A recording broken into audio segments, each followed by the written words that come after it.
إن الحمد لله نحمده ونستعينه ونستغفره ونعوذ بالله من شرور أنفسنا وسيئات أعمالنا من يهده الله فلا مضل له ومن يضلل فلا هادي له وأشهد أن لا إله إلا الله وحده لا شريك له وأشهد أن محمدا عبده ورسوله அன்பார்ந்த சகோதரர்களே சகோதரிகளே, நபிகள் நாயகம் ஸல்லல்லாஹு அலைஹி வஸல்லம் அவர்களுடைய வரலாற்றை பார்த்து வருகின்றோம். இறுதியாக நபி அவர்கள் மக்காவிலிருந்து மதீனாவுக்கு சென்ற ஹிஜ்ராவை பற்றியும், மதீனாவிலே உள்ளவர்கள் நபிகள் நாயகம் ஸல்லல்லாஹு அலைஹி வஸல்லம் அவர்களை எவ்வாறு வரவேற்றார்கள் என்பதையும் நாம் பார்த்தோம். நபி அவர்கள் தாயிஃபுக்கு சென்றார்கள். அங்கே துரத்தப்பட்டார்கள். மதீனாவுக்கு மக்கள் வரவேற்று அங்கே அவர்களை அழைத்தார்கள். அதனால் மதீனா நபி அவர்களுடைய பிரச்சாரத்தின் மையமாக அமைந்தது. இஸ்லாமிய நாட்டின் தலைமையமாக அமைந்தது. அந்த சிறப்பை அன்சாரிகள் பெற்றுக்கொண்டார்கள். நாம் நூலாசிரியர் என்ன சொல்லியிருக்கிறார் என்பதை பார்ப்போம் இன்ஷா அல்லாஹ்.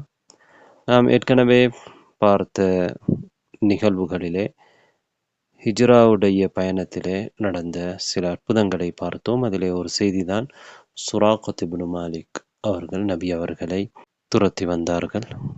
ஆனால் அல்லாஹு தஆலா நபி அவர்களை விட்டும் சுராகாவை தடுக்கின்றான். பிறகு காலத்திலே அவர் இஸ்லாத்துக்கு வந்தார். அவர் ஒரு நபித்தோழர். அவரே இந்த சம்பவத்தை அறிவித்திருக்கின்றார். அவர் ஒரு மக்காவாசி அல்ல. மக்காவுக்கு மதீனாவுக்கும் இடையிலே பயணிக்கின்ற அந்த பாதையிலே வாழுகின்ற ஒரு கோத்திரத்தைச் சேர்ந்தவர்கள். அதே போன்று உம்மு மஅபத், அபு மஅபத் போன்றவர்களுடைய நிகழ்வுகளை சென்றோம். இந்த நிகழ்வுகளும் மக்காவுக்கும் மதீனாவுக்கும் இடையிலே வாழுகின்ற இவர்களோடு சம்பந்தப்பட்டது. இப்போது நாம் மதீனாவிலே நபிகள் நாயகம் ஸல்லல்லாஹு அலைஹி வஸல்லம் அவர்களுடைய வாழ்க்கையின் ஆரம்பத்தை பற்றி பார்ப்போம். அதற்கு முன்னர் நூலாசிரியர் என்ன சொல்லியிருக்கிறார் என்பதை பற்றி நாம் பார்ப்போம். கடைசியாக ஹிஜ்ரா செல்வதற்கான அனுமதி என்ற தலைப்பை பார்த்தோம். அடுத்ததாக துஹூலுஹு ஸல்லல்லாஹு அலைஹி வஸல்லம் அல் மதீனா, நபி ஸல்லல்லாஹு அலைஹி வஸல்லம் அவர்கள் மதீனாவிலே நுழைதல் என்ற தலைப்பை நாம் வாசிக்கவில்லை, இப்போது வாசிப்போம். لما انتهى صلى الله عليه وسلم ومن معه إلى المدينة وذلك يوم الاثنين لاثنتي عشرة ليلة خلت من شهر ربيع الأول. நபி ஸல்லல்லாஹு அலைஹி வஸல்லம் அவர்களும் அவர்களோடு இருந்தவர்களும் மதீனாவை சென்றடைந்த போது ஒரு திங்கட்கிழமை ரபியூனில் அவ்வல் மாதத்தில் 12 இரவுகள் கடந்திருந்தது. அதாவது 12வது நாள். அவர்கள் மதீனாவின் உயர்ந்த பகுதியான குபாவிலே பனு அம்ர் இப்னு அவுஃப் என்ற கோத்திரத்தார்களிடம் தங்கினார்கள். فأقام عندهم 14 يوما نزل بقباء في أعلى المدينة على بني عمرو بن عوف فأقام عندهم 14 يوما. அவர்களிடத்திலே 14 நாட்கள் தங்கியிருந்தார்கள் என்று அந்த தலைப்பை நூலாசிரியர் முடித்திருக்கின்றார். இது சம்பந்தமான விடயங்களை நாங்கள் ஏற்கனவே பார்த்துவிட்டோம். அடுத்த தலைப்பிலே நூலாசிரியர் என்ன சொல்கின்றார்? அவ்வலு மஸ்ஜிதின் ஃபில் இஸ்லாம், இஸ்லாத்தின் முதலாவது பள்ளிவாசல்.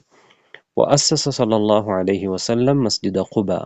قال ابن عمر رضي الله عنه كان النبي صلى الله عليه وسلم يأتي مسجد قباء كل سبت ماشيا وراكبا. وقال صلى الله عليه وسلم صلاة في مسجد قباء كعمرة. நபி அவர்கள் குபா பள்ளிவாசலை நிர்மாணித்தார்கள். இப்னு உமர் ரலியல்லாஹு அன்ஹு அவர்கள் சொல்கின்றார்கள், நபி ஸல்லல்லாஹு அலைஹி வஸல்லம் அவர்கள் குபா பள்ளிவாசலுக்கு ஒவ்வொரு சனிக்கிழமையும் அல்லது ஒரு வாரமும் நடந்து பிரயாணம் செய்தவர்களாக வருவார்கள். நடந்து வருவார்கள் அல்லது பிரயாணம் செய்தவர்களாக, வாகனத்தில் ஏறியவர்களாக வருவார்கள். மஸ்ஜிது குபாவிலே தொழக்கூடிய ஒரு தொழுகை உம்ராவுக்கு சமம். இது போன்ற செய்திகளை நாங்கள் ஏற்கனவே இந்த விடயத்தையும் பார்த்துவிட்டோம். அடுத்த தலைப்பிலே நூலாசிரியர் என்ன சொல்கின்றார்? பினா மஸ்ஜிதின் நபி ஸல்லல்லாஹு அலைஹி வஸல்லம், நபி ஸல்லல்லாஹு அலைஹி வஸல்லம் அவர்களுடைய பள்ளிவாசலை கட்டுதல். குபாவில் இருந்த நபி அவர்கள் பிறகு அவர்களுடைய பள்ளிவாசல் இப்போது இருக்கக்கூடிய அந்த இடத்துக்கு, பனு நஜ்ஜார் கோத்திரத்தார்கள் வாழ்கின்ற இடத்துக்கு வந்தார்கள் என்ற செய்தியையும் நாங்கள் பார்த்திருந்தோம். அங்கே பள்ளிவாசல் கட்டப்படுகின்ற செய்தியையும் நாங்கள் பார்க்க இருக்கின்றோம். நூலாசிரியர் என்ன சொல்லியிருக்கிறார் என்பதை சுருக்கமாக பார்த்து விடுவோம். ثم ركب صلى الله عليه وسلم ناقته وسار. பின்னர் நபி ஸல்லல்லாஹு அலைஹி வஸல்லம் அவர்கள் தன்னுடைய ஒட்டகத்திலே ஏறி அவர்கள் வந்தார்கள். وجعل الناس يكلمونه في النزول عليهم ويأخذون بخطام الناقة. மனிதர்கள் அவர்களிடம் தங்களிடம் வந்து தங்குமாறு வேண்டிக் கொண்டார்கள். ஒட்டகத்துடைய மூக்கணத்தை அவர்கள் பிடித்து தங்களிடம் வருமாறு கேட்டுக்கொண்டார்கள். ஃபயகூலு, ஆனால் நபி அவர்கள் என்ன சொல்வார்கள் என்றால், ஸல்லல்லாஹு அலைஹி வஸல்லம், ஹல்லு சபீலஹா ஃபஇன்னஹா மஅமூரா, அதனுடைய வழியில் அதை விட்டுவிடுங்கள், அது ஏவப்பட்டிருக்கிறது, அதாவது அது ஏவப்பட்ட இடத்திலே சென்று நிற்கும் என்று சொன்னார்கள். ஃபபரகத் இந்த மஸ்ஜிதிஹில் யௌம், இன்று அவர்களுடைய பள்ளிவாசல் இருக்கக்கூடிய அந்த இடத்திலே அந்த ஒட்டகம் உட்கார்ந்தது, அமர்ந்தது, மண்டியிட்டது. وكان مربدا لسهل وسهيل غلامين من بني النجار. பனி நஜ்ஜார் கோத்திரத்தைச் சேர்ந்த 2 சிறுவர்களுக்குரிய பேரீத்தம் பழங்கள் காய வைக்கக்கூடிய உலர்த்துகின்ற இடமாக அந்த இடம் ஆரம்பத்திலே அந்த நபி அவர்கள் அங்கே சென்ற நேரத்திலே அது இருந்தது. فنزل عنهما على أبي أيوب الأنصاري. அங்கே அவர்களுடைய ஒட்டகத்திலிருந்து இறங்கி அபு அய்யூப் அல் அன்சாரி ரலியல்லாஹு அன்ஹு அவர்களுடைய வீட்டிலே நபி ஸல்லல்லாஹு அலைஹி வஸல்லம் அவர்கள் தங்கினார்கள். ثم بنى صلى الله عليه وسلم مسجده موضع المربد بيده هو وأصحابه رضي الله عنهم بالجريد واللبين. பின்னர் நபி ஸல்லல்லாஹு அலைஹி வஸல்லம் அவர்கள் தன்னுடைய மஸ்ஜிதை பேரீத்தம்பழங்கள் உலர்த்தப்படுகிற அந்த இடத்தில் தம்முடைய கையாலும் தம்முடைய தோழர்களோடு சேர்ந்து பேரீத்தம் மர மட்டைகளை கொண்டும் அதனுடைய சுடப்பட்ட கற்களை கொண்டும் கட்டினார்கள். ثم بنى مسكنه ومساكن أزواجه إلى جنبه. பிறகு தமது மனைவிமார்களுடைய தங்குமிடங்களையும் குடிசைகளையும் அதற்கு பக்கத்திலே பள்ளிவாசலோடு சேர்த்து அதற்கு பக்கத்திலே கட்டினார்கள். وأقربها إليه مسكن عائشة رضي الله عنها. அதற்கு பள்ளிவாசலுக்கு மிக நெருக்கமான மனை குடிசை ஆயிஷா ரலியல்லாஹு அன்ஹா அவர்களுடைய அந்த வாழ்விடம். ثم تحول صلى الله عليه وسلم بعد 7 أشهر من دار أبي أيوب رضي الله عنه إليها. பிறகு நபி ஸல்லல்லாஹு அலைஹி வஸல்லம் அவர்கள் 7 மாதங்களுக்கு பிறகு அபு அய்யூப் ரலியல்லாஹு அன்ஹு அவர்களுடைய வீட்டிலிருந்து தங்களுடைய வீடுகளுக்கு மாறினார்கள் என்ற செய்தியை நூலாசிரியர் இந்த தகவலே சொல்லியிருக்கின்றார்கள். இதிலே உள்ள சில விடயங்களை நாங்கள் பார்த்திருக்கின்றோம். இன்னும் பல விடயங்களை இன்னும் சற்று விரிவாக பார்ப்போம்.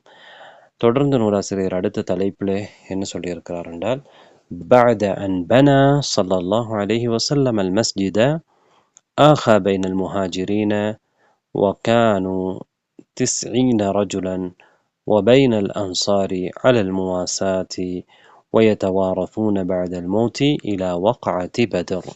முஆகாத், சகோதரத்துவத்தை உருவாக்குதல். நபி ஸல்லல்லாஹு அலைஹி வஸல்லம் அவர்கள் மஸ்ஜிதை கட்டிய பிறகு முஹாஜிர்கள் 90 பேர் இருந்தார்கள். முஹாஜிர்களுக்கும் அன்சார்களுக்கும் இடையில் அவர்கள் ஒருவருக்கொருவர் ஒத்துழைத்துக் கொள்ள வேண்டும் என்ற நோக்கிலே சகோதரத்துவத்தை உருவாக்கினார்கள். ஒருவருக்கு சகோதரர்களாக மாற்றினார்கள். ஒரு நபித்தோழர் ஒரு முஹாஜிரை இன்னொரு முஹாஜிரோடு சகோதரனாக ஆக்கினார்கள். அவர்களிடத்திலே தங்குவது, அவர்களோடு ஒத்துழைப்பது, இவ்வாறு.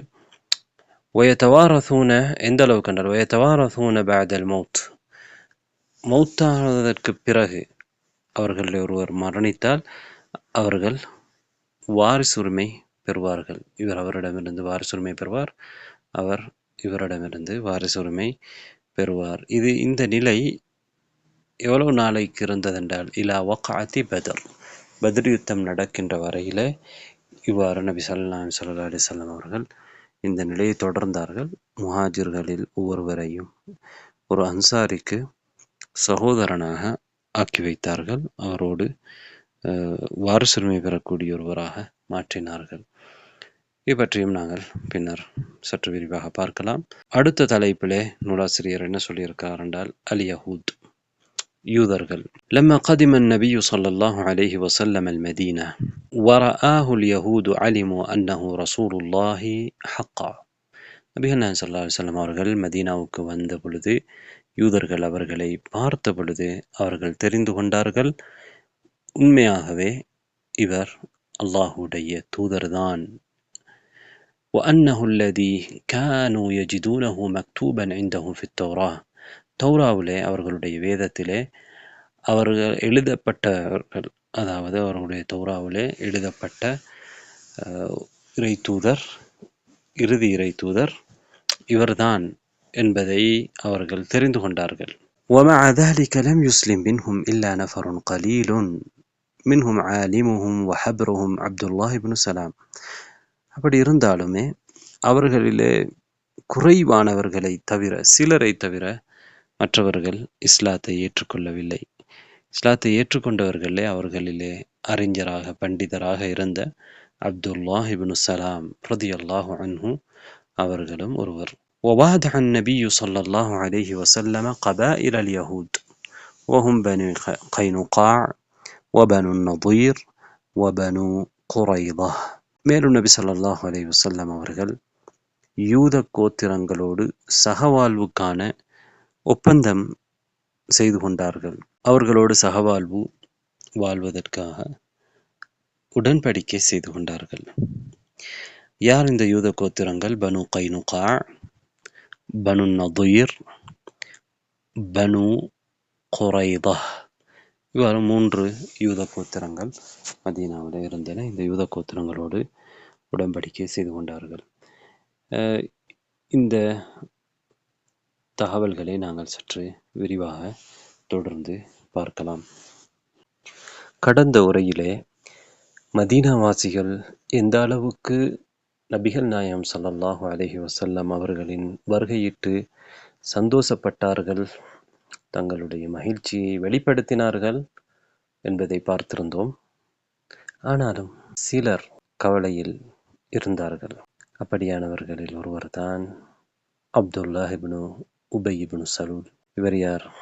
இவர்தான் முனாஃபிக்களின் தலைவர் என்று அழைக்கப்படுகின்றவர். ஏன் இவர் கவலைக்கு உள்ளாக வேண்டும்? மதீனாவிலே முக்கியமாக இருந்த 2 கோத்திரங்கள் அவுஸ், ஹஸ்ரஜ். இந்த 2 கோத்திரங்களுக்கும் இடையிலே கடுமையான சண்டைகள் நடந்து கொண்டே இருந்தன.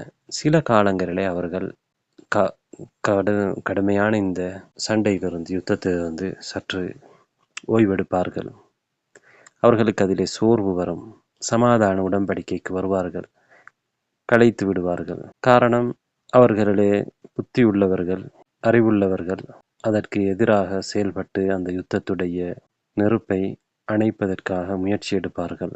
அதுபோன்று அவர்களுமே ஏற்கனவே சொன்னது போன்று சில நேரம் கலைத்து விடுவார்கள். இவ்வாறான ஒரு யுத்தம் சற்று தனிந்த காலத்திலே தான் நபிகள் நாயகம் ஸல்லல்லாஹு அலைஹி வஸல்லம் அவர்கள் மதீனாவை நோக்கி வருகின்றார்கள். மதீனாவிலே அவுஸ், ஹஸ்ரஜ் ஆகிய 2 கோத்திரங்களும் என்ன முடிவுக்கு வந்திருந்தார்கள் என்றால், நாங்கள் எங்கள் அப்துல்லாஹ் இப்னு உபை இப்னு சலூல், அவருடைய பெயரும் அப்துல்லாஹ், அல்லாஹ்வுடைய அடிமை, ஆனால் முஷ்ரிக். இஸ்லாத்துக்கு முன்னாலே அப்துல்லா என்று பெயர் வைக்கப்பட்டிருக்கிறது. ஏன் அப்துல்லா என்று பல பெயர்கள் இருந்தார்கள் என்பதை நாம் ஏற்கனவே பார்த்தோம். நபி அவர்களுக்கு முன்னாலும் அவர்கள் அல்லாஹ் என்கின்ற ஒருவனை, அல்லாஹ் தான் ரப் என்பதை நம்பியிருந்தார்கள் என்று நாங்கள் பார்த்தோம். அரேபியர்களுடைய நம்பிக்கை அது. இங்கே அப்துல்லாஹ் இப்னு உபை இப்னு சலூல் ஒரு தலைவராக அவரை நாங்கள் மாற்ற வேண்டும் என்று மதீனாவாசிகள் விரும்பியிருந்தார்கள். எங்களுக்குள் சமாதானம் வேண்டும், அவுஸ் ஹஸ்ரஜும் 2 பேருக்குமான ஒரு பொது தலைவராக அவரை நாங்கள் மாற்றிக்கொள்வோம் என்று இருதரப்பும் ஓரளவுக்கு உடன்பட்டிருந்தார்கள். ஆனால் இங்கே என்ன நடந்ததென்றால், நபிகள் நாயகம் ஸல்லல்லாஹு அலைஹி வஸல்லம் அவர்களுடைய வருகை, இஸ்லாத்தின் மலர்ச்சி, அதற்கு தடையாக அவருக்கு அமைந்துவிட்டது. ஆனால் உண்மையிலே மதீனாவை பொறுத்தவரையிலே அங்கே மக்கள் இடையிடையே நடக்கக்கூடிய அந்த யுத்த நிறுத்தங்களினால் களைத்து போய்விட்டார்கள். ஏன்? அதில் சோர்வடைந்து விட்டார்கள். சில காலம் அவர்கள் யுத்தத்தை நிறுத்துவார்கள், திரும்பவும் அந்த யுத்தம் அவர்களுக்கிடையிலே மூண்டுவிடும். யுத்தத்தை திரும்பவும் ஆரம்பிப்பார்கள். எனவே அதற்கு அப்துல்லா இப்னு உபை போன்ற ஒரு சாதாரணமான தலைவர் போதாது. அவர்களை ஒன்றுபடுத்துகின்ற ஒரு கொள்கை அடிப்படையிலே அவர்களை ஒற்றுமைப்படுத்துகின்ற, எல்லோரும் சகோதரர்களாக மாறுகின்ற ஒரு தலைமைத்துவம் அங்கே தேவை. என அப்படியான ஒரு தலைமைத்துவம் என்றால் மக்காவில் இருந்து வந்த நபிகள் நாயகம் ஸல்லல்லாஹு அலைஹி வஸல்லம் அவர்களுடைய தலைமைத்துவம் தான் அதற்கு பொருத்தமானது. அதை அந்த மக்கள் புரிந்து கொண்டார்கள். எனவே நபிகள் நாயகம் ஸல்லல்லாஹு அலைஹி வஸல்லம் அவர்களுக்கு கீழால் அவர்கள் ஒன்றுபட்டார்கள் என்றால் அது இஸ்லாமிய தலைமைத்துவம், இறைவனுடைய வழிகாட்டல். என அது அவர்களுக்கு அந்த ஈமானிய அம்சங்கள் அவர்களை மிகவுமே கவர்ந்தது. அதிலே உண்மையை அவர்கள் உணர்ந்து கொண்டார்கள். நபிகள் நாயகம் ஸல்லல்லாஹு அலைஹி வஸல்லம் அவர்களுடைய தலைமையிலே அவர்கள் ஒன்று கூடினார்கள். உண்மையிலே அப்துல்லா இப்னு உபை இப்னு சலூலும் நினைத்திருந்தால் அவர் மூமின்களிலே ஒரு தலைவராக மாறியிருக்கலாம். அன்சாரிகளில் இருந்த ஏனைய தலைவர்கள் நபிகள் நாயகம் ஸல்லல்லாஹு அலைஹி வஸல்லம் அவர்களுக்கு கீழால் ஒன்றுபட்டார்கள், அவர்களை ஈமான் கொண்டார்கள். இதே போன்று அப்துல்லா இப்னு உபை இப்னு சலூலுக்கும் குரோதம் கொள்ளாமல், பொறாமை கொள்ளாமல், இறைவனுடைய தூதரின் தலைமைத்துவத்துக்கு கீழால் அவர் வந்திருக்கலாம். ஆனால் அங்கே அவர் அவ்வாறு செய்யவில்லை. அவர் தன்னுடைய தலைமைத்துவம் போய்விட்டது என்கின்ற உலக நோக்கத்திலே செயல்பட ஆரம்பித்தார். மதீனாவிலே இருந்த யூதர்களோ ஒரு நபியை எதிர்பார்த்து கொண்டிருந்தார்கள், இறுதி நபி. அந்த நபி வருகின்ற பொழுது அரேபியர்களையும் சிலை விக்கிரக வணங்கிகளையும் அந்த நபியோடு சேர்ந்து நாங்கள் அழித்தொழிப்போம், பிரிவினைகளை இல்லாதொழிப்போம் என்று அவர்கள் சொல்லிக் கொண்டிருந்தார்கள். யூதர்களுடைய இந்த கருத்தினால் சில விக்கிரக வணங்கிகள் கூட, யூதர்கள் அல்லாதவர்கள் கூட தாக்கமடைந்தார்கள். அதை நம்பினார்கள். ஒரு நபியை அவர்கள் எதிர்பார்த்தார்கள். யூதர்களுக்கு முன்னால் அவர்கள் அந்த நபியை பின்பற்ற வேண்டும், அந்த நபியோடு சேர வேண்டும் என்றும் அவர்கள் விரும்பினார்கள். அவர்களிலே சிலர் யூதர்களோடு சேர்ந்தும் வாழ்ந்தார்கள். அப்படியானவர்களிலே மூவர் தான் அசத், உசைத், ஸஅலபா என்கின்ற மூவர். இவர்கள் யூதர்கள் அல்ல, இவர்கள் அரேபிய கோத்திரங்களை சேர்ந்தவர்கள், ஒரு அரேபிய கோத்திரத்திலிருந்து வந்தவர்கள். ஆனால் யூதர்களுடைய கோட்டைகளிலே பனு குரைதா என்கின்ற அந்த யூத சமூகத்திலே அவர்கள் வாழ்கின்றார்கள். உண்மையில் யூதர்களுடைய வேதங்களில் சொல்லப்பட்டிருந்த நபி முஹம்மது ஸல்லல்லாஹு அலைஹி வஸல்லம் அவர்களைத்தான் அவர்கள் எதிர்பார்த்து கொண்டிருக்கிறார்கள். இப்போது முஹம்மது ஸல்லல்லாஹு அலைஹி வஸல்லம் அவர்கள் எந்த இடத்துக்கு வருவார்கள் என்று அவர்கள் நம்பினார்களோ அந்த மதீனாவிலே தான் அவர்கள் வாழ்ந்தார்கள், அந்த யூதர்கள். ஆனால் அவர்கள் வந்த பொழுது அவர்கள் ஏற்றுக்கொள்ளவில்லை என்பதை நாங்கள் அறிந்து வைத்திருக்கிறோம். இப்போது இந்த மூவருடைய சம்பவத்தையும் நாங்கள் பார்ப்போம். இதை பற்றி ஆசிம் என்கின்ற ஒருவர் சொல்கின்றார். இவர் ஒரு தாபிஈ. இவர் யாரிடம் இந்த செய்தியை கேட்கின்றார் என்றால், பனு குரைதாவை சேர்ந்த ஒரு மனிதரிடத்திலே, இஸ்லாத்துக்கு வந்த ஒருவரிடத்திலே, ஒரு சஹாபியிடத்திலே இந்த செய்தியை கேட்டு அறிவிக்கின்றார். என்ன சொல்கிறார் என்றால், அந்த பனு குரைதாவை சேர்ந்த அந்த நபித்தோழர் ஒரு யூதராக இருந்து இஸ்லாத்துக்கு வந்திருக்கிறார். ஹல் தத்ரி மா கான அலாமத்து இஸ்லாமு ஸஅலபா, உசைத், அசத் இவர்கள் மூவரும் இஸ்லாத்துக்கு வருவதற்கு காரணமாக இருந்தது என்னென்று உமக்கு தெரியுமா? இவர்கள் பனு ஹுதல் கோத்திரத்தை சேர்ந்த இவர்கள் பனு குரைதாவை சேர்ந்தவர்களோ பனு நதீரை சேர்ந்தவர்களோ அல்ல, அதைவிட மேலான வம்சத்தை கொண்டவர்களாக இருந்தார்கள், அரேபியர்களாக இருந்தார்கள். பனு குரைதாவுக்கு இவர்கள் வந்தார்கள்.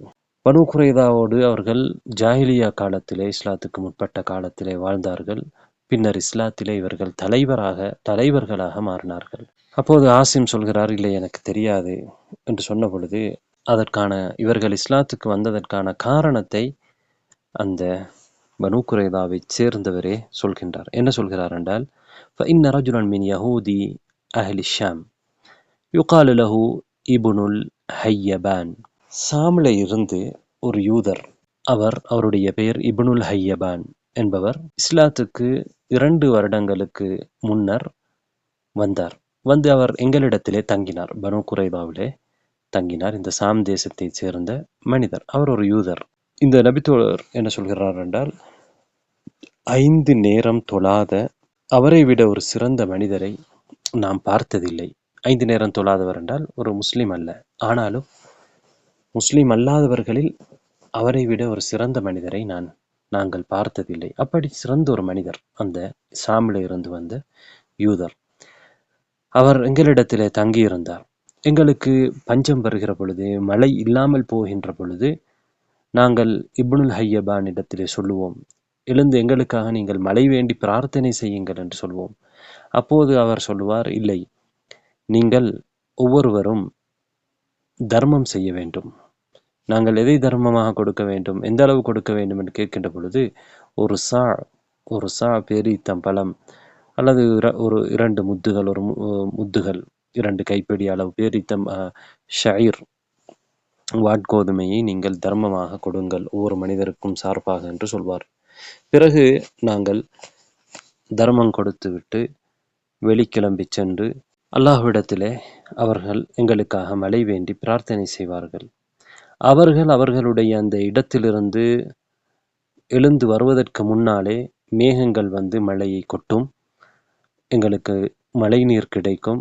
இவ்வாறு பல முறை அவர்கள் 1 அல்ல 2 அல்ல 3 அல்ல பல முறை செய்திருக்கிறார்கள். பின்னர் அவருக்கு மரணம் வந்தது, அவர் வஃபாத் ஆகிவிட்டார்.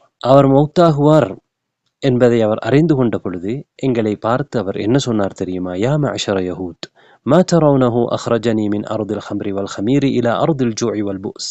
சாம் தேசத்திலிருந்து, மது நிறைந்த பூமியிலிருந்து இந்த வறுமையான, பட்டினியான, கஷ்டமான பூமிக்கு நான் ஏன் வந்திருக்கிறேன் என்று உங்களுக்கு தெரியுமா யூதர்களே? நாங்கள் அல்லாஹு அலம் என்று சொல்வோம். அப்போது அவர் என்ன சொன்னார் என்றால், நான் ஏன் இந்த நாட்டுக்கு வந்தேன், இந்த ஊருக்கு வந்தேன் தெரியுமா? ஒரு நபி வர இருக்கிறார், அவருடைய காலம் நெருங்கிவிட்டது. இந்த ஊருக்கு தான் அவர் ஹிஜ்ரத் செய்து வருவார். இந்த ஊருக்கு தான் அவர் ஹிஜ்ரா செய்து நாடு துறந்து வருவார். ஃபகுந்து அர்ஜு அன் யுபஅஸ ஃபஅத்தபிஅ. அவர் நபியாக அனுப்பப்பட்டு அவரை என்னால் பின்பற்ற முடியும் என்று நான் ஆதரவு வைத்துக் கொண்டிருந்தேன். வகத் அதல்லக்கும் ஜமானு, அவருடைய காலம் இப்போது உங்களுக்கு வந்துவிட்டது. ஃபலா யஸ்பிகன்னக்கும் இலைஹி யா மஆஷிரல் யஹூதி அஹத். யூதர்களே, எவருமே உங்களை அந்த விடயத்திலே முந்திவிடக்கூடாது. நீங்கள் முதலாவதாக அவர்களை, அந்த நபியை ஈமான் கொள்ள வேண்டும் என்று அவர் சொல்கின்றார். யார்? இப்னுல் ஹையபான் என்கின்ற சாம் தேசத்திலே இருந்து வந்த யூதர். அவர் மரணிப்பதற்கு முன்னால் பனு குறைதாவில் இருந்த யூதர்களுக்கு செய்த உபதேசம். இது ஒரு பலமான செய்தி. இப்னு இஸ்ஹாக் அவர்கள் அறிவித்திருக்கிறார்கள். பைஹகியிலே, அபூ நுஐம் அவர்கள் தலாயில் நுபுவாவிலே அறிவித்திருக்கின்றார்கள். இந்த செய்தி எதை எங்களுக்கு சொல்கிறது என்றால், யூதர்கள் எதற்காக மதீனாவிலே வாழ்ந்தார்கள் என்பதை சொல்கிறது. ஆரம்பகால யூதர்களும் மதீனாவை தேடி வந்தது ஒரு நபியை இங்கே வருவார் என்பதற்குத்தான். அதே போன்று நபி அவர்களுடைய வருகைக்கு சற்று சில காலங்களுக்கு முன்னால் வந்த இப்னுல் ஹையபானும் அதற்குத்தான் வந்திருக்கின்றார். அவர் செய்த உபதேசமும் அதுதான். ஆனாலும் நபிகள் நாயகம் ஸல்லல்லாஹு அலைஹி வஸல்லம் அவர்கள் வந்த பொழுது அன்சாரிகள், மதீனாவாசிகள், அவுஸ் ஹஸ்ரஜ் கோத்திரங்கள் யூதர்களையும் விட முந்தி இஸ்லாத்துக்குள் வந்துவிட்டார்கள், இஸ்லாத்தை ஏற்றுக்கொண்டு விட்டார்கள். ஆனால் யூதர்கள் துரதிர்ஷ்டவசமாக அவர்கள் காலாகாலமாக பல நூற்றாண்டுகளாக எதிர்பார்த்திருந்த அந்த இறை தூதர், இறுதி நபி வந்த நேரத்திலே அந்த நபியை அவர்களால் ஏற்றுக்கொள்ள முடியவில்லை. அவர்தான் அந்த நபி என்பதை அவர்கள் திட்ட தெளிவாக அறிந்து கொண்டார்கள். தங்களுடைய குழந்தைகள் தான் என்பது எப்படி அந்த பெற்றோர்களுக்கு அவர்களுக்கு தெரியுமோ, அதே போன்று இவர்தான் எங்களுடைய வேதங்களிலே முன்னறிவிப்பு செய்யப்பட்ட நபி என்பதை அவர்கள் தெளிவாக தெரிந்து கொண்டார்கள். ஆனாலும் அவர்களால் ஏற்றுக்கொள்ள முடியவில்லை. ஏன்? அவர் அரேபியர்களில் ஒருவர், அவர் பனு இஸ்ரவேலர்களில் ஒருவர் அல்ல. அவர்களுடைய மனம் அதற்கு இடம் கொடுக்கவில்லை. நபியை எதிர்பார்த்திருந்த அந்த மூவரும், அதாவது பனு குறைவா கோத்திரத்திலே வாழ்ந்த அரேபியர்கள் மூவரும் இப்னுல் ஹையபானுடைய அந்த உபதேசத்தை கேட்டவர்கள். அவர்கள் பனு குறைவாக்களோடு நடந்த யுத்தத்திலே என்ன செய்தார்கள்? இஸ்லாத்தை ஏற்றுக்கொண்டார்கள். அதான் அவர்கள் இஸ்லாமை ஏற்றுக்கொண்டதற்கான காரணம் பனு குறைவா யுத்தம். நாங்கள் பின்னால் பார்க்க இருக்கின்றோம் இன்ஷா அல்லாஹ். எனவே அப்துல்லா இப்னு உபை இப்னு சலூல் எவ்வாறு குரோதத்தை மனதிலே வைத்துக்கொண்டு ஆரம்பத்தில் இஸ்லாத்தை ஏற்காமல் இருந்து பிறகு இஸ்லாத்தை நயவஞ்சகமாக ஏற்றுக்கொண்டான் என்பதை நாங்கள் பார்க்க இருக்கின்றோம். அதே போன்றுதான் யூதர்களும் நடந்து கொண்டார்கள். யூதர்கள் இவ்வாறு நடந்து கொண்டதை யூதர்களிலே வாழ்ந்த ஒரு சிறுமி எங்களுக்கு சொல்வதை நாங்கள் பார்க்கலாம். அவர்தான் யார்? நபிகள் நாயகம் ஸல்லல்லாஹு அலைஹி வஸல்லம் அவர்களுடைய மனைவியாக மாறிய சஃபிய்யத்து பின்து ஹுயை இப்னு அக்தப். சஃபியா ரலியல்லாஹு அன்ஹா அவர்கள் நபி அவர்களுடைய மனைவி. ஆனால் அவர்கள் ஆரம்பத்திலே யூதர்களின் தலைவர்கள் ஒருவரான ஹுயை இப்னு அக்தபுடைய மகள். சஃபியா ரலியல்லாஹு அன்ஹா அவர்கள் சொல்கின்றார்கள், நான் சிறுமியாக இருந்தேன். என்னுடைய தந்தைக்கும் அவருடைய பிள்ளைகளிலே என்னைத்தான் மிக பிடிக்கும். அதே என்னுடைய தந்தையுடைய சகோதரன் அபு யாசிர், அவருக்கும் என்னை மிக பிடிக்கும். பிள்ளைகள் பல பேர் அவர்களை முன்னோக்கி செல்கிற பொழுது என்னைத்தான் அவர்கள் தூக்கி எடுப்பார்கள். அந்த அளவுக்கு என்னோடு இரக்கமாக இருப்பார்கள். நபிகள் நாயகம் ஸல்லல்லாஹு அலைஹி வஸல்லம் அவர்கள் குபாக்கு வந்த பொழுது பனு அம்ர் இப்னு அவுஃப் என்ற கோத்திரத்தாரிடத்தில் தங்கியிருந்தார்கள். என்னுடைய தந்தையும் என்னுடைய தந்தையின் சகோதரன் அபு யாசிர் இப்னு அக்தப் அதிகாலையிலேயே சென்று விட்டார்கள். ஃபவல்லாஹி மா ஜாஅனா இல்லா மா மகீபிஷ் ஷம்ஸ். அவர்கள் திரும்பி வந்தது சூரியன் மறைகின்ற நேரத்திலே. அவர்கள் வரும் பொழுது சோர்வடைந்தவர்களாக, சோம்பேறிகளாக, ஒரு விரக்தியோடு மெதுவாக நடந்து வந்தார்கள். வழமை போல் நான் அவர்களை முன்னோக்கி செல்வதை போன்று அவர்களை முன்னோக்கினேன். ஆனால் அல்லாஹ்வின் மீது சத்தியமா அவர்கள் இருவரில் எவருமே என்னை திரும்பி கூட பார்க்கவில்லை. என்னுடைய தந்தையின் சகோதரன் அபு யாசிர் என்னுடைய தந்தையை பார்த்து சொல்வதை நான் கேட்டேன். அஹுவ அவரா அவர்? அதாவது நபிகள் நாயம் நாங்கள் எதிர்பார்க்கிற நபியா அவர்? கால நஅம். என்னுடைய தந்தை என்ன சொன்னார்? ஆம், அவர்தான். வல்லாஹ், அல்லாஹ்வின் மீது சத்தியமா. கால தஅரிஃபுஹு பிஐனிஹி வஸிஃபதிஹி. உறுதியாகவே உங்களுக்கு தெரியுமா அவருடைய அடையாளங்கள் அவரில் இருக்கிறதா? ஃபகால நஅம் வல்லாஹ். அல்லாஹ்வின் மீது சத்தியமாக நஅம், ஆம். மாதா ஃபி நஃப்ஸிக மின்ஹு. அப்படி என்றால் உங்களுடைய உள்ளத்திலே அவரை பற்றி என்ன இருக்கிறது? அதற்கு ஹுயை இப்னு அக்தப் என்ன சொல்கிறார்? சஃபியா ரலியல்லாஹு அன்ஹா அவர்களுடைய தந்தை, யூத தலைவன், அதாவத்துஹு வல்லாஹி மா பகீத். நான் வாழும் காலமெல்லாம் அவரை எதிர்க்க வேண்டும் என்பது என்னுடைய உள்ளத்திலே இருக்கிறது. எனவே உண்மையிலே அவர் நபி என்பதை தெரிந்து கொண்டுதான் அவர்கள் எதிர்க்கின்றார்கள். பாருங்கள், இந்த செய்தி இப்னு இஸ்ஹாக் அவர்கள் அறிவிக்கின்றார்கள்.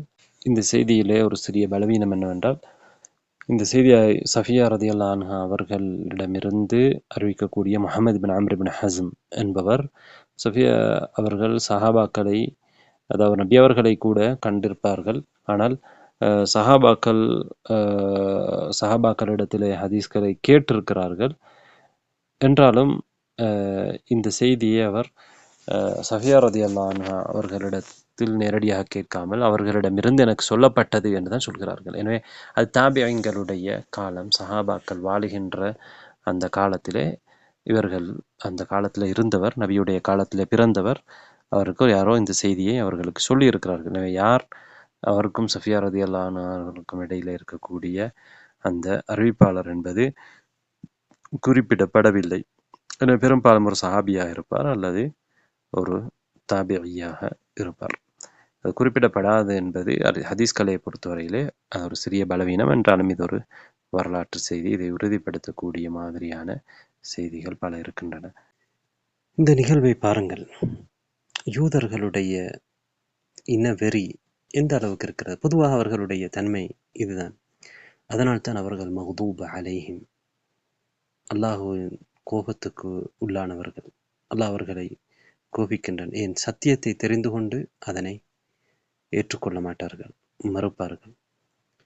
நபிகள் நாயகம் ஸல்லல்லாஹு அலைஹி வஸல்லம் அவர்கள் என்ன, அவர்களுடைய சமூகத்திலிருந்து வந்த ஈசா அலைஹிஸ்ஸலாம் அவர்களையே, பனு இஸ்ரவேலர்களில் ஒருவராக இருந்த ஈசா அலைஹிஸ்ஸலாம் அவர்களையே அவர்கள் மறுத்தார்கள், கொலை செய்வதற்கு முயற்சி செய்தார்கள். அப்படி இருக்கும் பொழுது அரேபிய சமூகத்திலே ஒருவராக இருக்கக்கூடிய ஒருவரை அவர்கள் ஏற்றுக்கொள்வதற்கு கடினமாக இருக்கும். இதே போன்று இன்னொரு யூதரை பாருங்கள். அவரும் மதீனாவில் இருக்கிறார். யூதர்களுக்கு நபி அவர்கள் வருவதற்கு முன்னால் ஒரு நபி இந்த காலத்திலே வர இருக்கிறார், அவர்களை நாங்கள் தான் ஏற்றுக்கொள்ள வேண்டும் என்றெல்லாம் சொல்லி கொண்டிருந்தவர், நபி அவர்களின் வருகைக்கு பிறகு எப்படி அடுத்த பக்கமாக மாறுகிறார் என்பதை பார்ப்போம்.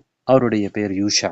இந்த சம்பவத்தை அப்போது சிறுவராக இருந்த சலமத் இப்னு சலாம் இப்னு வக்ஷ் ரலியல்லாஹு அன்ஹு அவர்கள் அறிவிக்கின்றார்கள். அவர் என்ன சொல்கிறார் என்றால், பனு அப்துல் அஷ்ஹல் கோத்திரத்திலே எங்களுக்கு நெருக்கமாக ஒரு யூதர் இருந்தார். ஒரு நாள் அவருடைய வீட்டிலே இருந்து அவர் வெளியிலே வந்தார். பனு அப்துல் அஷ்ஹல் கோத்திரத்தை பார்த்து அவர் சொன்னார், நான் அந்த நேரத்திலே வயதிலே அங்கே இருந்தவர்களில் சிறியவனாக இருந்தேன். ஒரு விரிப்பிலே நான் சாய்ந்து என்னுடைய குடும்பத்தாரின் முற்றத்தில் வெளியிலே சாய்ந்து கொண்டிருந்தேன். அவர் எங்களிடம் வந்து கியாமாவை பற்றி சொன்னார், மறுமை நாளை பற்றி சொன்னார்.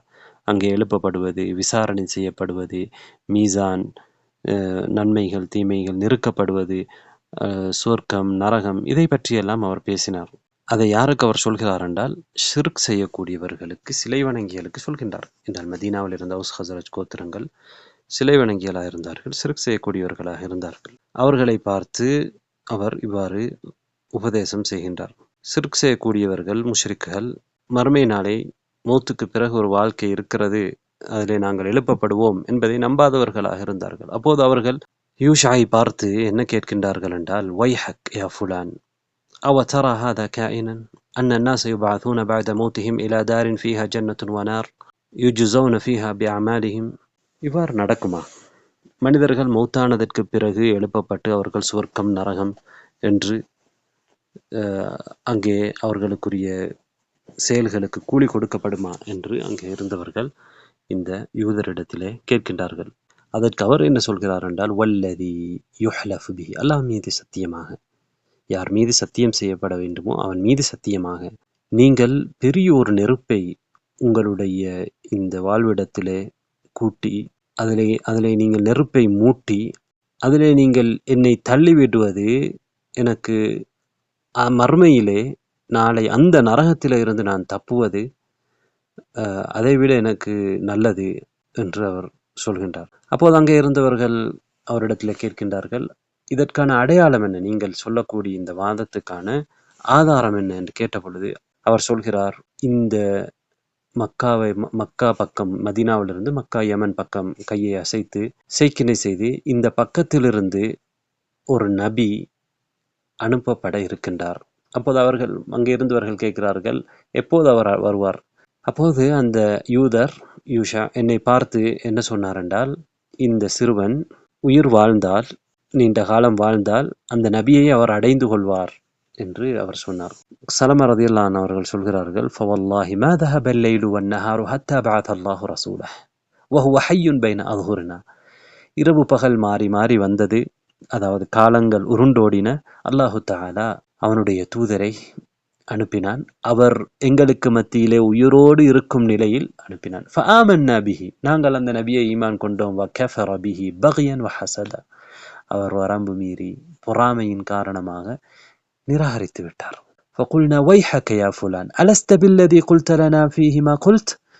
நாங்கள் அப்போது அவருக்கு என்ன சொன்னோம், உங்களுக்கு என்ன கேடு பிடித்திருக்கிறது, நீங்கள் எங்களுக்கு இதுக்கு முன்னால் இதெல்லாம் சொல்லிக் கொண்டிருக்கவில்லையா? அப்போது அவர் என்ன சொன்னார் என்றால், பலா, நாம் சொன்னேன் தான், வலாக்கின் லைஸ பிஹி, ஆனாலும் அவர் அந்த நபி அல்ல, நான் சொன்ன நபி அல்ல இவர் என்று சொல்லி என்ன செய்கிறார், அதனை மறுத்து விடுகின்றார். இதுவும் சஹீஹான செய்தி.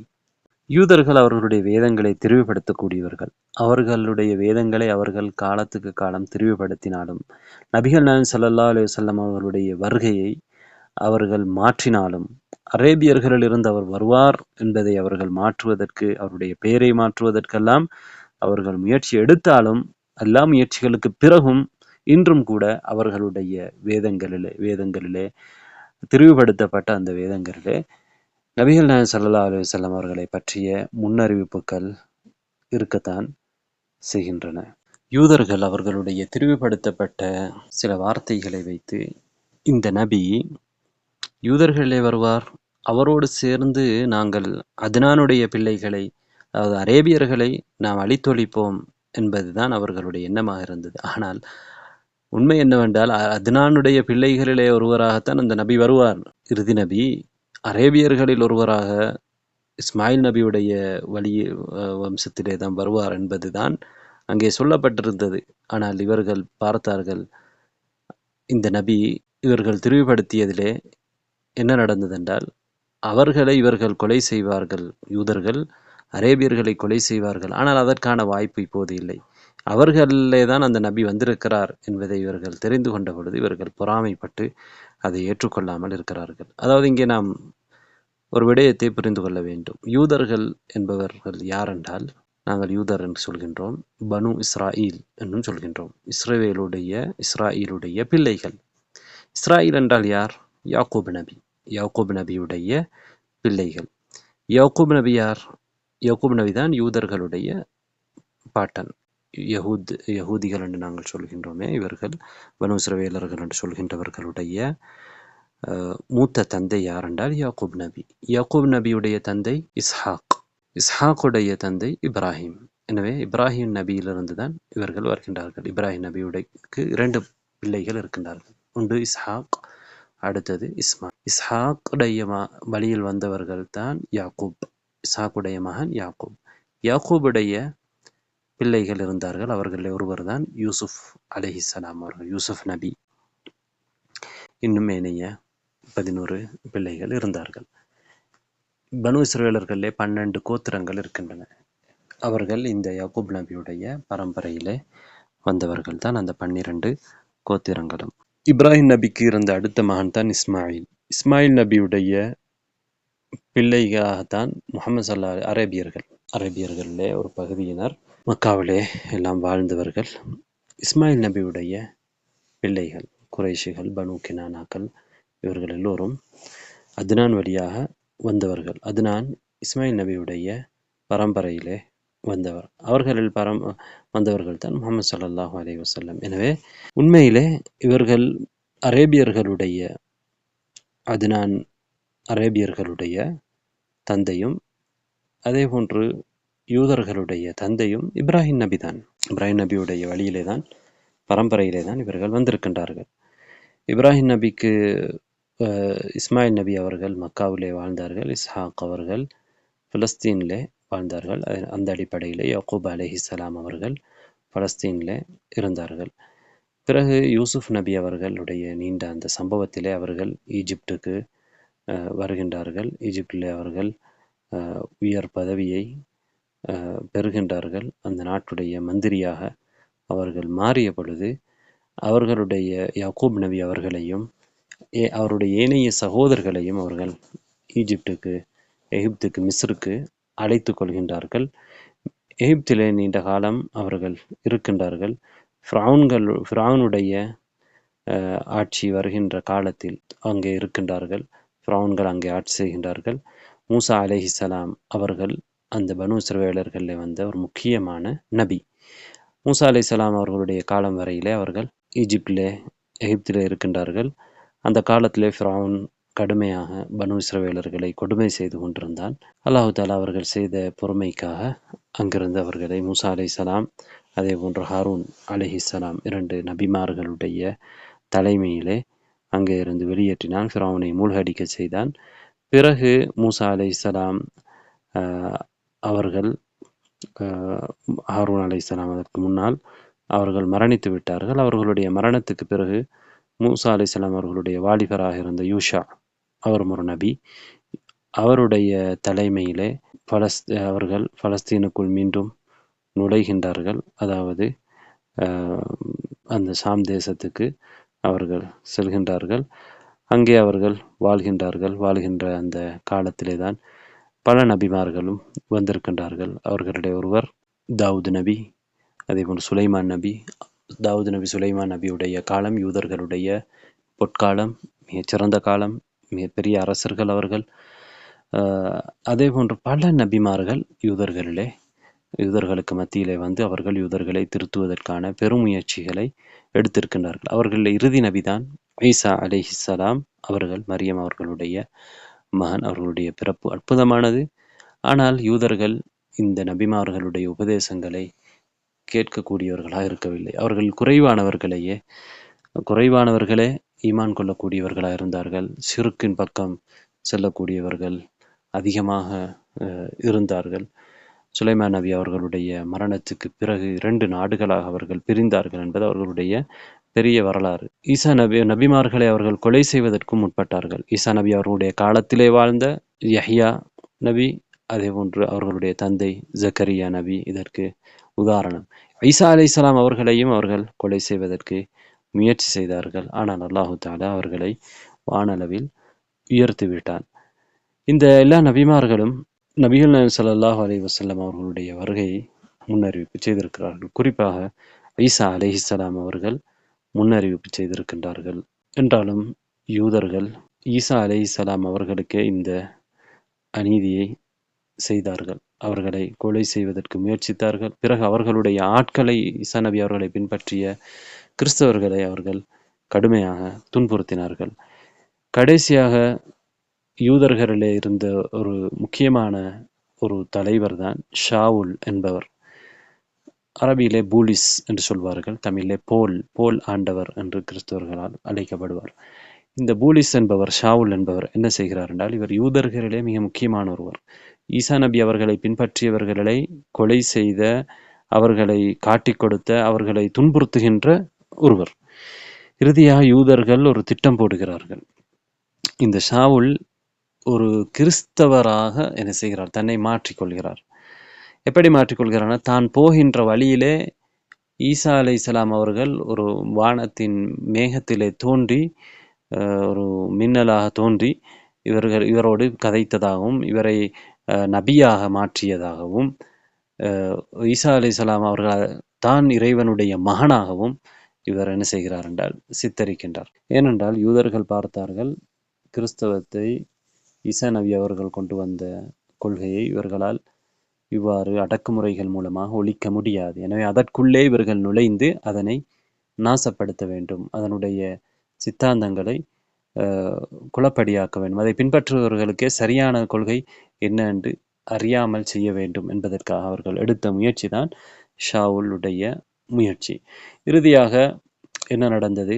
ஈசா நபி அவர்களை இவர் தௌபா செய்து விட்டார், அவர் பழைய நிலையிலிருந்து மாறிவிட்டார் என்றெல்லாம் சொல்லி மக்களை நம்ப வைத்ததற்கு பிறகு ஈசா நபி அவர்களை பற்றிய தவறான சித்தாந்தங்களை கிறிஸ்துவத்துக்குள் நுழைவித்தார். ஈசா நபி அவர்கள் உடைய போதனைகளிலெல்லாம் இவர் மாற்றம் கொண்டு வந்தார். என்றால் இவருக்கு ஈசா நபி அவர்கள் வஹி அறிவிப்பதாக இவர் சொல்லிக்கொண்டு என்ன செய்தார் என்றால், ஹத்னா செய்வது, பன்றி இறைச்சி சாப்பிடுவது போன்ற ஈசா நபி அவர்கள் கொண்டு வந்த அந்த போதனைகளை எல்லாம் இவர் மாற்றினார். ஈசா நபி ஸல்லல்லாஹு அலைஹிஸ்ஸலாம் அவர்களுடைய போதனை ஏகத்துவத்திலே இவர் ஷிர்கை கொண்டு வந்து நுழைத்தார். இன்று அவர்கள் இதுதான் கிறிஸ்தவம், இதுதான் ஈசா நபியுடைய மார்க்கம் என்று நசாராக்கள் நம்பிக்கொண்டிருக்கிறார்கள்.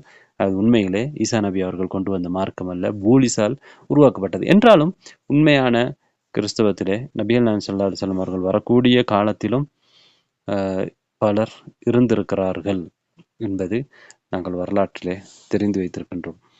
யூதர்களுடைய வேத புத்தகமாக அவர்கள் கருதுகின்ற அந்த வேத புத்தகத்தையும், அவர்கள் ரகசியமாக வைத்திருக்கக்கூடிய வேத வாக்குகள் என்று அவர்களுடைய அறிஞர்களுடைய விளக்கங்கள் என்று நம்புகின்ற அந்த புத்தகங்களிலும் சொல்லப்பட்டிருக்கக்கூடிய விடயங்களை பார்க்கின்ற பொழுது, அவர்கள் தங்களை ஒரு தனி இனமாக, தனி உயர்ந்த இனமாக, மற்றவர்கள் எல்லாம் அவர்களுக்கு சேவை செய்வதற்காக படைக்கப்பட்டவர்கள் என்பதுதான் அவர்களுடைய எண்ணமாக இருக்கின்றது. எனவே அவர்களுக்குள்ளே ஒரு கோத்திரம் இன்னொரு கோத்திரத்தை எதிர்க்கக்கூடிய நிலையை நீங்கள் பார்க்கலாம். அதனால் தான் பழைய ஏற்பாட்டிலே அவர்கள் தௌரா என்று சொல்லக்கூடியதிலே அவர்கள் என்ன செய்திருக்கிறார்கள், ஒரு சில நபிமார்களை மோசமாக சித்தரித்திருக்கிறார்கள். அதாவது ஒரு கோத்திரத்தை சார்ந்த அவர்கள் அறிஞர்கள் அவர்களை வேதத்தை தொகுக்கின்ற பொழுது என்ன செய்கிறார்கள் என்றால், அடுத்த கோத்திரத்தை சேர்ந்த நபிமார்களை காரசாரமாக அவர்களை மோசமாக சித்தரிக்கிறார்கள். அதே பதிலாக இன்னொரு கோத்திரத்தை சேர்ந்தவர்கள் இந்த கோத்திரத்திலே வந்த நபிமார்களை மோசமாக சித்தரித்து எழுதியிருக்கிறார்கள். இவ்வாறு அந்த வேத புத்தகத்திலே நபிமார்களை இழிவுபடுத்தி எழுதியிருப்பதை பார்க்க முடிகிறது. ஆனால் இப்படி இருந்தாலுமே அந்த யூதர்களிலும் நல்ல மனம் கொண்டவர்கள், சரியாக சத்தியத்தை விளங்கி அதை ஏற்றுக்கொள்ளக்கூடியவர்கள் இல்லாமல் இல்லை. எல்லா நபிமார்களுடைய காலத்திலும் இருந்தார்கள். அதே போன்று நபிகள் நாயகம் ஸல்லல்லாஹு அலைஹி வஸல்லம் அவர்கள் இஸ்லாத்தை எடுத்து சொல்ல வந்த அந்த காலத்திலும் இருந்தார்கள். அவர்களிலே ஒருவர்தான் அப்துல்லாஹ் இப்னு சலாம். யூதர்களிலே அவர் மார்க்க தலைவர், பண்டிதர். அவர் எவ்வாறு இஸ்லாத்தை ஏற்றுக்கொண்டார் என்பதை பாருங்கள். அப்துல்லாஹ் இப்னு சலாம் ரலியல்லாஹு அன்ஹு அவர்களே சொல்லக்கூடிய செய்தியை பார்ப்போம். திருமிதியிலே பதிவாக இருக்கிறது. அல்லாஹ்வின் தூதர் மதீனாவுக்கு வந்தார்கள். மக்கள் எல்லாம் நபி அவர்களை நோக்கி சென்றிருந்தார்கள். அல்லாஹ்வுடைய தூதர் வந்துவிட்டார்கள் என்று அவர்கள் சொன்னார்கள். நான் மனிதர்களில் ஒருவராக சென்று அவர்களுடைய முகத்தை பார்த்தேன். முகத்தை பார்ப்பதற்காக சென்றேன். முகத்தை பார்த்தேன். அவர்களுடைய முகத்தை நான் பார்த்த பொழுது இது ஒரு பொய்யனுடைய முகமல்ல என்பது எனக்கு தெரிந்தது. அதாவது நான் அல்லாஹ்வின் தூதர் நபி என்று ஒருவர் சொல்வதாக இருந்தால் அவர் அல்லாஹ்வின் மீதே பொய் சொல்கிற மிகப்பெரிய பொய்யனாக இருக்க வேண்டும், அல்லது உண்மை சொல்கிற ஒரு மிகச்சிறந்த உண்மையாளராக இருக்க வேண்டும். அப்படித்தான் பொதுவாக, அதுதான் உண்மை. எனவே அல்லாஹ்வின் தூதர் நபிகள் நாயகம் ஸல்லல்லாஹு அலைஹி வஸல்லம் அவர்களுடைய முகத்தை அப்துல்லா இப்னு சலாம் அவர்கள் பார்த்தபொழுது இது ஒரு பொய்யனுடைய முகம் அல்ல என்பது அவருக்கு தெரிந்தது. அவர் சொல்கிறார், ஃபகான அவ்வலு ஷைஇன் ஸமிஅதுஹு மின்ஹு அன் கால்.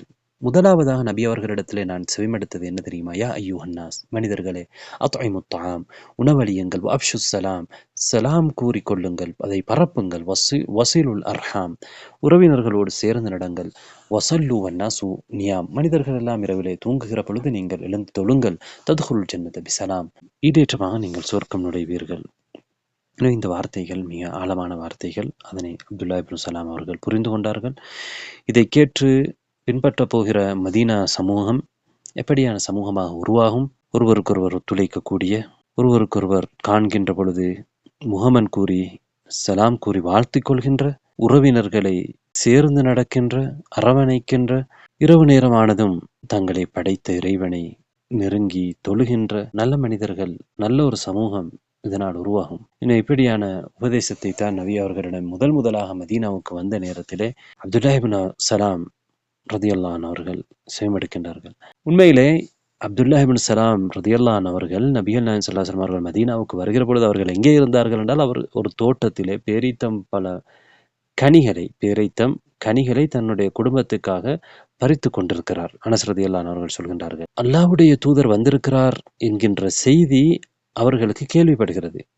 மதீனாவில் உள்ளவர்கள் நபி அவர்களை பார்ப்பதற்கு ஒவ்வொருவரும் எத்தனித்து கொண்டிருக்கின்றார்கள், வருகின்றார்கள். ஜா நபியுல்லா, அல்லாஹ்வுடைய நபி வந்திருக்கிறார் என்று சொல்கின்றார்கள். நபி ஸல்லல்லாஹு அலைஹி வஸல்லம் அவர்கள் அபு அய்யூப் அல் அன்சார் ரலியல்லாஹு அன்ஹு அவர்களுடைய வீட்டுக்கு பக்கத்திலே வந்து இறங்குகின்றார்கள். இந்த நேரத்திலே அப்துல்லா இப்னு சலாம் அவர்களும் வருகின்றார்கள். அவர்கள் உண்மையிலே பேரீத்தம் கனிகளை பறிப்பதற்காக வைத்து கொண்டிருந்த அந்த கருவிகளையும் தன்னுடைய கையிலே எடுத்துக்கொண்டு வந்து விட்டார். அந்த அளவுக்கு மறந்து விட்டார். ஒரு நபி வந்திருக்கிறார் என்பதை கேள்விப்பட்டு அதை பார்ப்பதற்காக ஆவலாக அதிர்ச்சியோடு அங்கே வருகின்றார். நபிகள் நாயகம் ஸல்லல்லாஹு அலைஹி வஸல்லம் அவர்கள் பேசுவதை அவர் செவிமடுக்கின்றார். பிறகு அவர் தன்னுடைய குடும்பத்தாரிடத்திலே திரும்பி சென்று விடுகின்றார். நபிகள் நாயகம் ஸல்லல்லாஹு அலைஹி வஸல்லம் அவர்கள் அபு அய்யூப் ரலியல்லாஹு அன்ஹு அவர்களுடைய வீட்டிலே தங்குகின்றார்கள். அப்துல்லா இப்னு சலாம் ரலியல்லாஹு அன்ஹு அவர்கள் திரும்ப வருகின்றார்கள். நபி அவர்களிடத்திலே வந்து இஸ்லாத்தை அவர்கள் ஏற்றுக்கொள்கின்றார்கள். இஸ்லாத்தை ஏற்றுக்கொள்கின்ற பொழுது அவர்கள் என்ன சொன்னார்கள்? அஷ்ஹது அன்னக நபியுல்லாஹி ஹக்கா, நீங்கள் அல்லாஹ்வுடைய நபி உண்மையிலே என்று நான் சாட்சி சொல்கிறேன். வ அன்னக ஜிஅத பிஹக், நீங்கள் சத்தியத்தை தான் கொண்டு வந்திருக்கிறீர்கள். وَلَقَدْ عَلِمَتْ يَهُودُ أَنِّي سَيِّدُهُمْ وَابْنُ سَيِّدِهِمْ وَعَلَمُهُمْ وَابْنِ عَلَمِهِمْ, யூதர்களுக்கு தெரியும் நான் அவர்களின் தலைவருடைய மகன், நான் அவர்களிலே மிக அறிவுள்ள ஒருவருடைய மகன் என்று அவர்களுக்கு தெரியும். எனவே அவர்கள் நான் இஸ்லாத்தை ஏற்றுக்கொண்டு விட்டார்கள் என்பதை அறிந்து கொள்வதற்கு முன்னால் அவர்களிடத்தில் என்னை பற்றி நீங்கள் கேளுங்கள் என்றால், நான் இஸ்லாத்தை ஏற்றுக்கொண்டு விட்டேன் என்று அவர்கள் தெரிந்துவிட்டால் அவர்கள் என்னை பற்றி தவறாக இல்லாததையெல்லாம் சொல்லிவிடுவார்கள். நபிகள் நாயகம் ஸல்லல்லாஹு அலைஹி வஸல்லம் அவர்களோடு அப்துல்லா இப்னு சலாம் ரலியல்லாஹு அன்ஹு அவர்கள் உரையாடினார்கள். இதற்கு முன்னால் அவர்கள் நபி அவர்களிடத்திலே 3 கேள்விகளை கேட்டார்கள். அவர்கள் என்ன சொன்னார்கள் என்றால், நான் உங்களிடத்திலே 3 கேள்விகளை கேட்கின்றேன். அந்த 3 கேள்விகளுக்கும் ஒரு நபியை தவிர வேறு யாருக்கும் பதில் சொல்ல முடியாது என்று சொன்னார்கள். அதிலே முதலாவது கேள்வி, அவ்வலு அஷ்ராத்தி ஸா, மறுமை நாளுடைய முதலாவது அடையாளம் எது? இரண்டாவது, சுவர்க்கவாசிகள் முதலாக சாப்பிடும் உணவு எது? மூன்றாவது கேள்வி, ஒரு குழந்தை எப்படி தந்தைக்கு ஒப்பாகின்றார் அல்லது தாய்க்கு ஒப்பாகின்றார்? ஒரு குழந்தை சில நேரம் தந்தையை போன்று, தந்தையுடைய உறவுகளை போன்று இருப்பார், அல்லது தாயுடைய உறவுகளை போன்று இருப்பார். இது எவ்வாறு நடக்கிறது? அப்போது நபிகள் நாயகம் ஸல்லல்லாஹு அலைஹி வஸல்லம் அவர்கள் என்ன சொல்கிறார்கள் என்றால், சற்று முன்னர் தான் ஜிப்ரீல் அலைஹிஸ்ஸலாம் அவர்கள் எனக்கு இவை பற்றி அறிவித்தார்கள். அப்போது அப்துல்லா இப்னு சலாம் ரலியல்லாஹு அன்ஹு அவர்கள் சொல்கிறார்கள், ஜிப்ரீல் தான் யூதர்களுடைய எதிரி. வானவர்களிலே யூதர்கள் எதிரியாக பார்க்கக்கூடியவர்கள் ஜிப்ரீல் அலைஹிஸ்ஸலாம். பிறகு நபி ஸல்லல்லாஹு அலைஹி வஸல்லம் அவர்கள் இந்த ஆயாவை ஓதினார்கள். குல் மன் கான அதுவன் லிஜிப்ரீல ஃபஇன்னஹு நஸலஹு அலா கல்பிக். யார் ஜிப்ரீல் அலைஹிஸ்ஸலாம் அவர்களுக்கு எதிரியாக இருக்கிறார்களோ நபியை நீங்கள் சொல்லுங்கள், ஃபஇன்னஹு நஸலஹு அலா கல்பிக், அவர்தான் உங்களுடைய உள்ளத்துக்கு இந்த குர்ஆனை இறக்கி வைத்தார். எனவே அல்லாஹ்விடமிருந்து ஜிப்ரீல் அலைஹிஸ்ஸலாம் அவர்கள் தான் குர்ஆனை கொண்டு வந்து கொடுக்கின்றார்.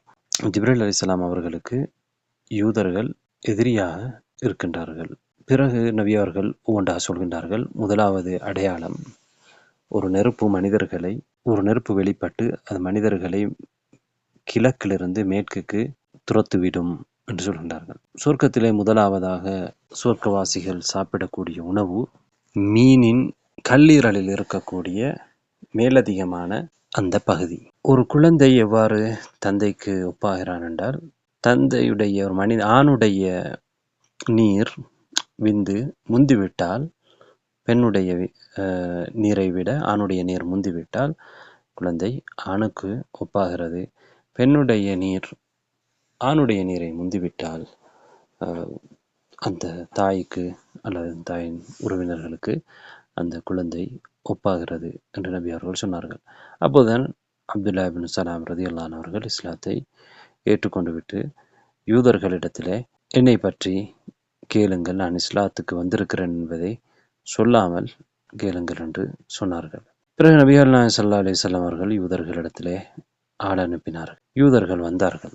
யூதர்களை பார்த்து நபி அவர்கள் சொன்னார்கள், யா மஅஷரல் யஹூத், யூதர்களே, வைலக்கும் இத்தகுல்லாஹ், உங்களுக்கு என்ன நடந்திருக்கிறது? அல்லாஹ்வை நீங்கள் பயந்து கொள்ளுங்கள். ஃபவல்லாஹி அல்லதி லா இலாஹ இல்லஹு, எவனை தவிர வணக்கத்துக்குரியவன் இல்லையோ அந்த அல்லாஹ்வின் மீது சத்தியமாக, இன்னக்கும் லதஅலமூன அன்னி ரசூலுல்லாஹி ஹக்கா, நான் உண்மையாகவே அல்லாஹ்வின் தூதர் என்பது உங்களுக்கு தெரியும்.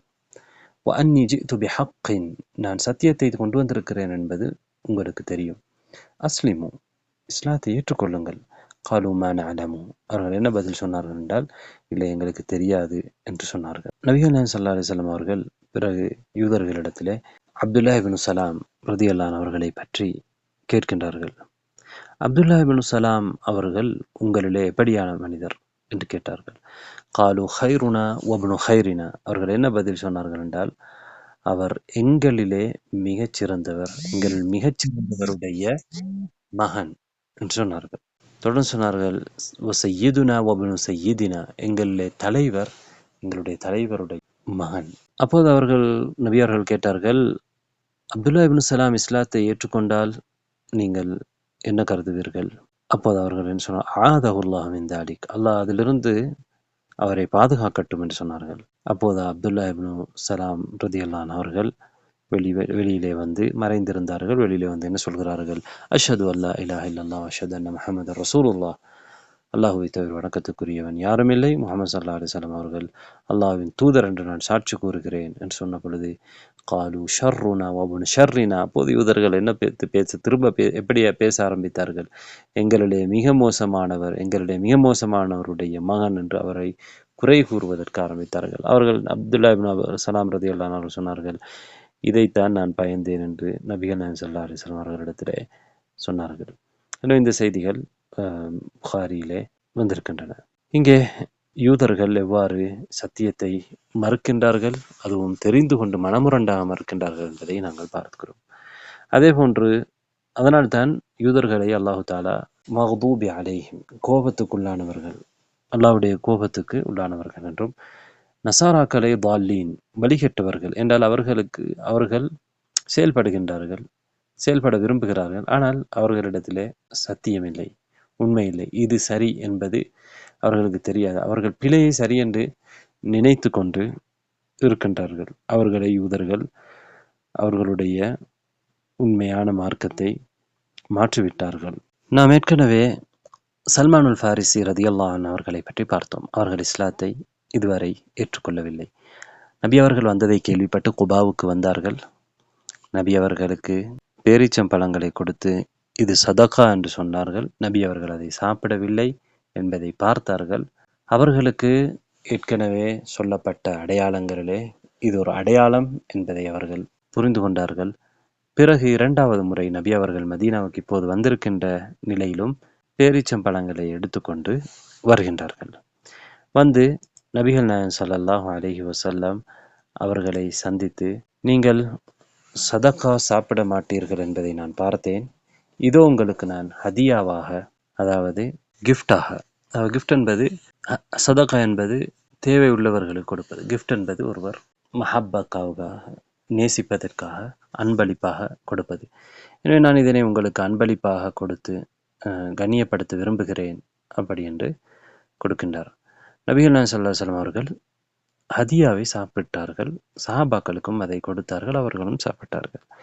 சல்மான் ஃபாரிசி தன்னுடைய மனதிலே இது 2 என்று ஞாபகம் வைத்துக் கொண்டார். இவ்வளவுக்கும் அவர்கள் ஒரு அடிமையாக ஒரு யூதனிடத்திலே கஷ்டப்பட்டு வேலை செய்து கொண்டிருக்கின்றார்கள். அவருடைய சம்பவம் நீண்ட சம்பவம். இன்ஷா அல்லாஹ் நாங்கள் பிறகு தொடர்ந்து வரக்கூடிய சம்பவங்களிலே அந்தந்த நேரங்களிலே இதன் தொடர்ச்சியை பார்ப்போம். எனவே அவர்கள் இறுதி நபிக்குரிய 2வது அடையாளத்தையும் நபிகள் நாயகம் ஸல்லல்லாஹு அலைஹி வஸல்லம் அவர்களிடத்திலே பார்க்கின்றார். இன்ஷா அல்லாஹ் நாம் அடுத்த உரையிலே தொடர்ந்து ஏனைய சம்பவங்களை பார்ப்போம்.